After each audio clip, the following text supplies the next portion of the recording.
Ayan, magandang araw mga kadahon. Ayan, talbos ng kamuti. Siguro kilala na to ng marami, no? Okay, pwede natin itanim sa mga bakura natin mga kadahon. Kung bibili man tayo, murang-mura lang, no? Murang-mura lang sa palengke. Ito pang maganda, no? Kakain tayo ng talbos ng kamuti na puno ng sustansya, no? Puno ng vitamins, puno ng minerals, no? Masustansyang gulay mga kadahon. Kahit anong dami ng kakainin mo nito, no? Hindi tataas ang blood sugar mo. O, di ba? O, mataas yung kanyang fiber. Ayan, ganun. Malupit yung mga benepisyo nito mga kadahon.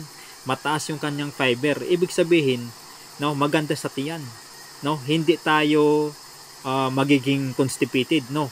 No constipated tayo pag tayo ay kumain ito ng talbos ng kamuti mga kadahon, no? Mataas yung antioxidant, no? Anti-cancer din ito.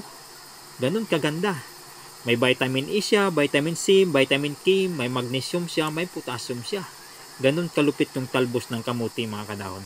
Ito pang maganda mga kadahon. Maganda po ito sa puso ang talbos ng kamuti, no? Pinapababa niya ang ating blood cholesterol. Ayan. Hanggang dito na lang mga kadahon. Maraming salamat and God bless po sa lahat. Bye-bye.